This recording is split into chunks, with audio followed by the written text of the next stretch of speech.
Story 36. My new wife had an affair and left me and now regrets it. I, 28 male, met my wife Joanne Jo, 28 female, in 2017 in one of the few warm weather coastal states. We dated for a little over a year and got engaged. Jo planned for the wedding to be early in the summer of 2018, 3 months from when I proposed.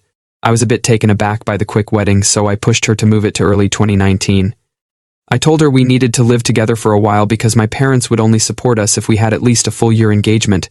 She was annoyed but agreed when she saw that I was adamant about getting my parents' approval. She moved into my apartment shortly after the engagement, and we set about getting ourselves situated financially and socially ready for marriage.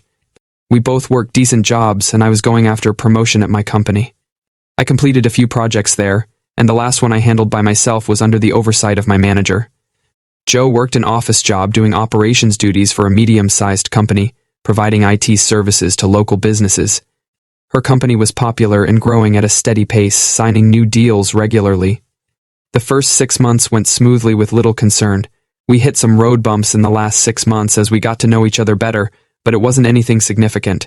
For example, I wanted to make sure that we each had a personal bank account plus a shared account that we'd use to pay bills and major expenses. We both agreed that half of our net salary would be deposited into the shared account, with the other half going to our personal accounts. The disagreement was that Jo kept making personal purchases using our shared account. Then I found that she would pick up lunch for her friends at work, and they would reimburse her using Venmo or other apps.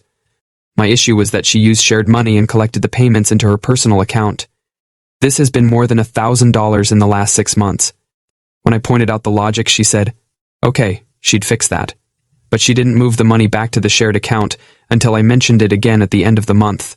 She got huffy with me and said I was being silly since it's all our money. I pointed out that our personal accounts are personal, and that's why we had them. Not to belabor, but she did a lot of this by purchasing stuff for herself using the shared account. It didn't make a huge difference, but it was annoying that she kept doing it until I would finally comment to her about it. I traded in my car and got a new one more suited for a family than my 2-door muscle car. When I traded it in, I used that for a down payment on a new 4-door sedan that I liked and used my personal account to finance it. Since this was my car, I felt I should use my account.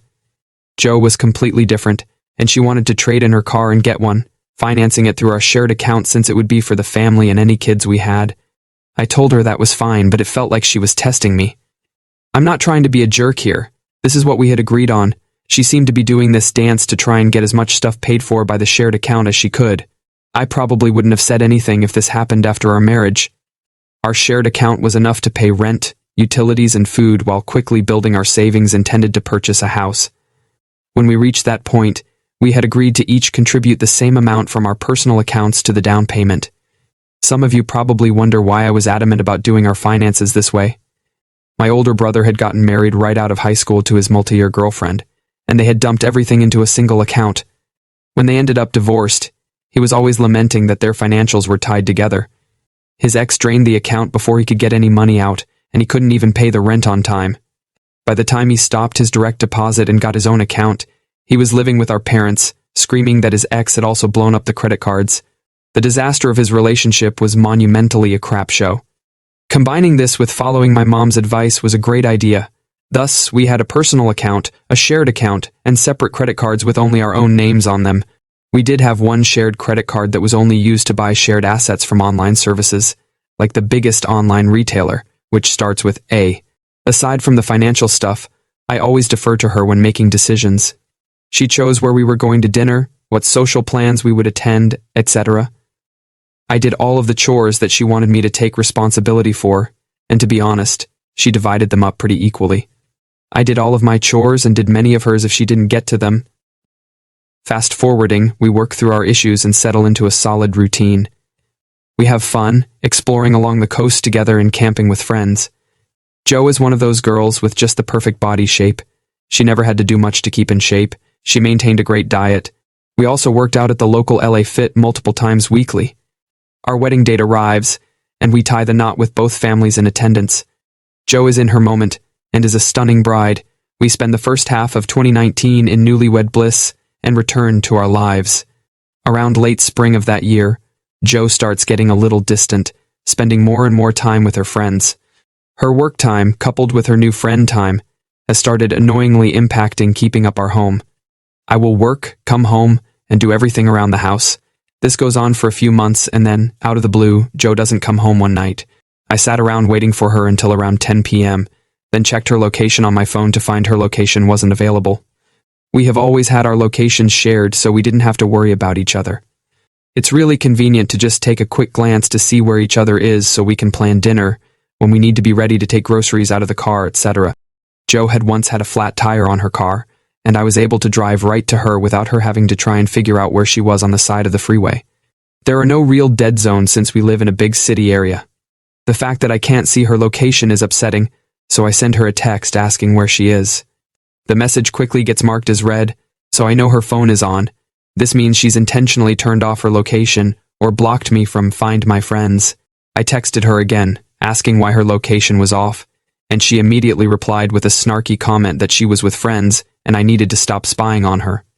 I didn't take the bait, finished the show I was watching, and then went to bed. Jo came home around 6 a.m. and went straight to the guest bathroom to shower. I got up and was waiting for her in the kitchen when she came out, startling her.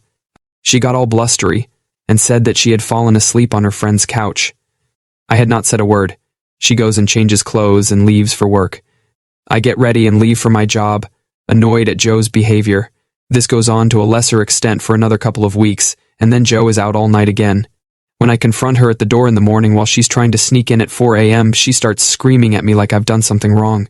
I again take the high road since I'm not a big fan of yelling matches, but I tell her in a calm voice that if she stays out all night again, she can find a new place to live. Jo started calling me names and telling me I was lucky to have her in my life and that she could have done better. I left the bedroom, grabbed my keys, and told her that maybe she should. Then I leave her with her mouth hanging open. Later that day, when I was at work, I got an automated text message from our bank that the shared account had dropped below $1,000. I freaked out and checked the bank app. Sure enough, there was nothing left in the account. I called the bank, and it was transferred to Jo's personal account. I called Jo's phone, and she didn't answer. I texted her, asking what was happening with the bank transfer, and she didn't answer again. I knew something was wrong by this time, so I went home early. The door was unlocked and partially open when I got to the apartment. The apartment is completely empty except for the stuff in my office and some of the stuff I had left over from before we married. Jo packed up and took everything we had purchased to furnish our home. I sat there stunned until it wore off enough, allowing me to sort out what must have happened. I get a hold of our HR department since it's still during work hours and explain what's happening. My HR partner is a rock star. Within a few minutes, my auto deposit was set to go to my personal account. I was still a bit shocky, and my HR partner started giving me some advice, assuming the worst. I did things like letting the apartment management know that my wife had moved out unexpectedly, and that I needed the locks changed.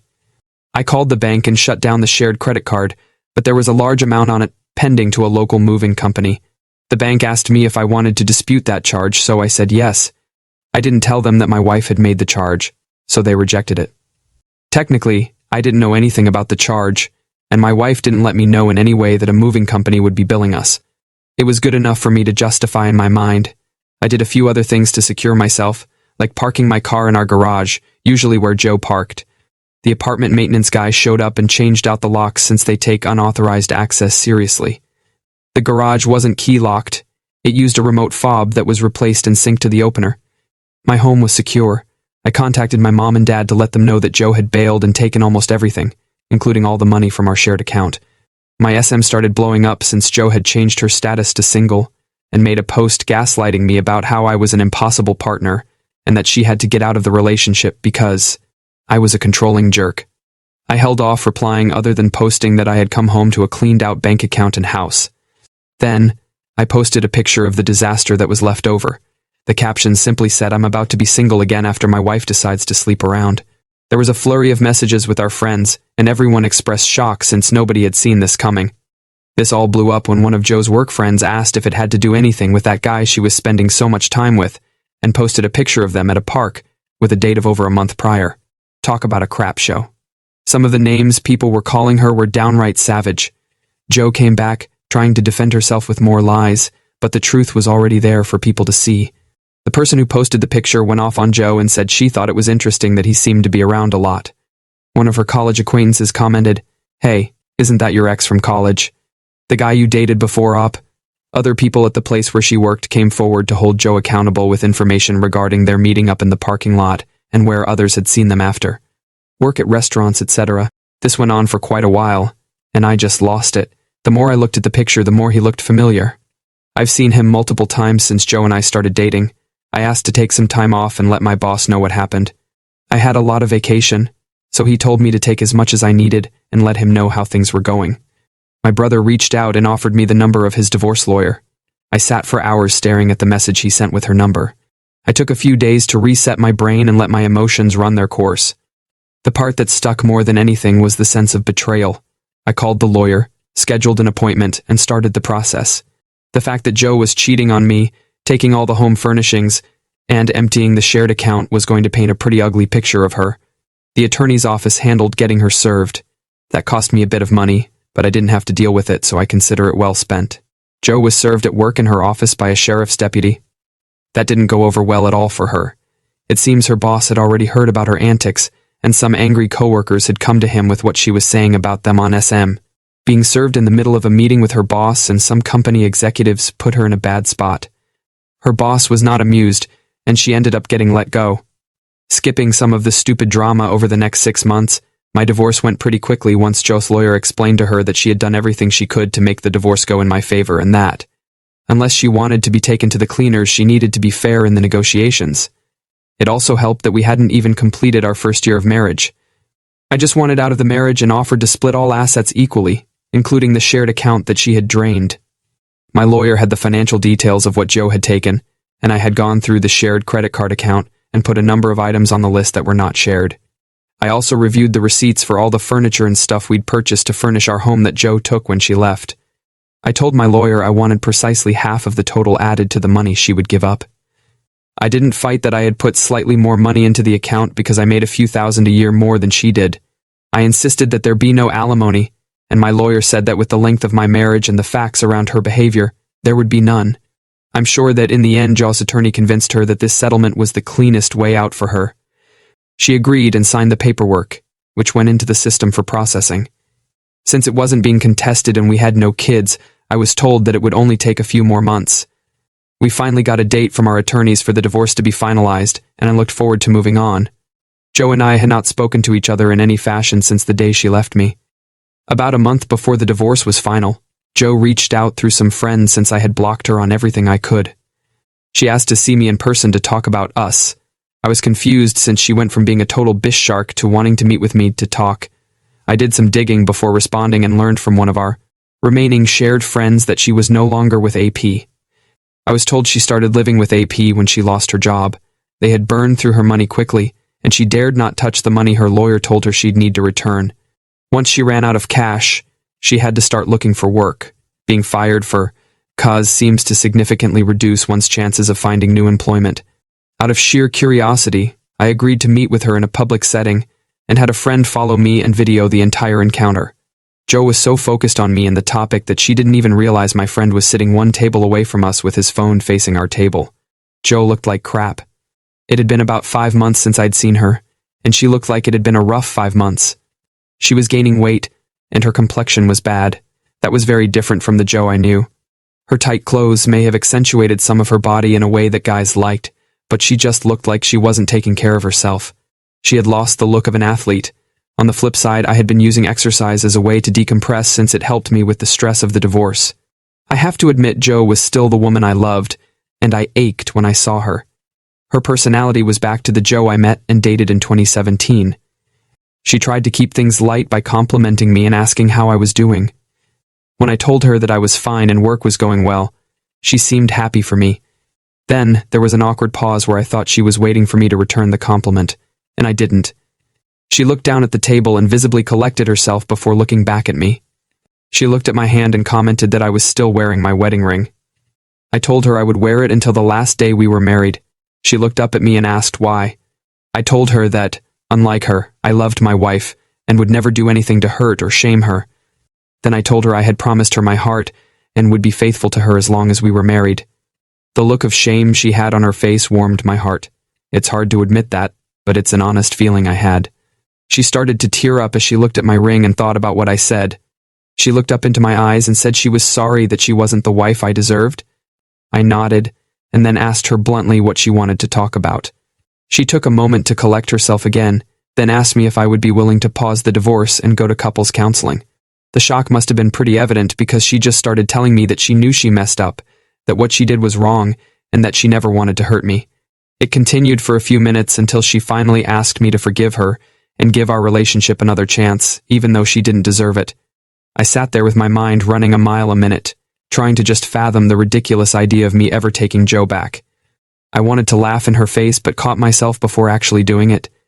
I could see it in her eyes. She was trying to read what I was thinking. I took a deep breath. I told her that I loved her, but I would never consider putting myself back into a relationship as toxic as the one she created. I had done everything to try and make her happy, and she had decided that I was her second choice. I told her that her decision was final in my mind. I wished her all the best in her life going forward, and that I would always have a special place in my heart for her, but I would never allow that feeling to rule me. I got up, thanked her for reaching out, and dropped enough cash on the table to cover both tabs. I nodded to my friend and said, "Let's go." It was the first time she realized I had brought someone to witness the conversation. She started crying as I walked away. Our divorce was finalized, and Joe looked the same as at the restaurant, except she had purchased some clothes that fit her figure better. When it was complete, and we were walking out, Joe came to me and asked for a hug. I looked at her, held my hand before me, and symbolically took my wedding ring off my finger. It was the first and only time I'd taken it off since she put it on at our wedding. I offered her the ring, saying I wouldn't need it anymore. Joe broke down and cried again. I handed the ring to her lawyer and asked that he give it to her when she was ready, then left. I started dating about 6 months later with a shared friend. Her name is Amira, and she's Filipino by ancestry. She is extremely pretty and petite. She has a sharp wit and makes me laugh so hard that sometimes it's hard to breathe. We moved in together in late 2022 when COVID was starting to be a distant memory, and people were doing their best to pick up the pieces of their lives. Since we live in a state that wasn't super into stay at home at all cost, we have enjoyed dating and being together. It's now early 2024 and I saw Joe again just a few months ago. I was running in the park I used for my normal route when I noticed someone familiar walking towards me on the path. It was Joe. She hasn't been treating herself well since she looks like she's put on 30 to 40 pounds. Amira was running next to me, and she noticed too. She looked at me as we passed Joe and mouthed, "Is that Joe?" When I nodded, she just said wow, and we kept running. Joe looked up at us running together, and I knew I saw the look of recognition in her eyes and the quick look away. She was dressed for exercise, so I hope she's trying to get back to a healthier lifestyle. I'm engaged and got that promotion I was looking for. Amira works full-time but wants kids and to be a stay-at-home mom. I'm totally on board with being a dad and having a loving wife waiting for me when I get home. I only post new and unique content. Please like and subscribe.